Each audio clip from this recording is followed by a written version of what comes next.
Hi అందరికీ. ఈ సంక్రాంతి ఫెస్టివల్‌కి అత్తయ్య వచ్చేసి మురుకులు తయారు చేస్తున్నారండి. ఇవి కొంతమంది మురుకులు అంటారు, కొంతమంది జంతికలు అంటారు. మేమైతే జంతికలు అని అంటాము. మీరేమంటారనేది కామెంట్ సెక్షన్‌లో కామెంట్ చేయండి. ఈ సంక్రాంతికి మా ఆడపడుచు వాళ్ళు మా ఇంటికి వచ్చారు. ఫెస్టివల్స్ ఏమైనా కానివ్వండి, పండగకి ఆడపడుచు పుట్టింటికి వచ్చినా సరే ఇలాంటి పిండి వంటలు తయారు చేసి పంపిస్తారు కదా. సో దానికోసమని మా ఆడపడుచు వాళ్ళ కోసం ఈ జంతికలు అనే ప్రాసెస్ స్టార్ట్ చేశామండి. పిండి కలిపేటప్పుడు చాలా జాగ్రత్తగా కలపాలని, మరీ జోరుగా అవ్వకూడదు, అలా అని చెప్పి మరీ గట్టిగా ఉండకూడదు.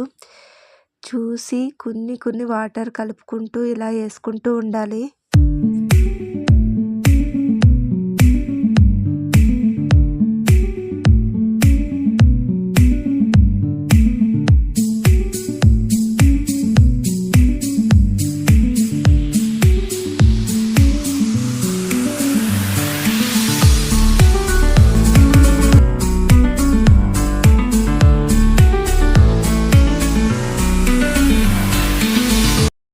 చూసారు కదండి, మేమైతే ఇవి ఒక్కటే ప్రిపేర్ చేసాము. మీరు ఈ పండగకి ఏమేమి ప్రిపేర్ చేసుకున్నారనేది నా కామెంట్ సెక్షన్లో కామెంట్ చేయండి. లైక్, షేర్, సబ్స్క్రైబ్ చేసుకోవడం మాత్రం మర్చిపోవద్దు.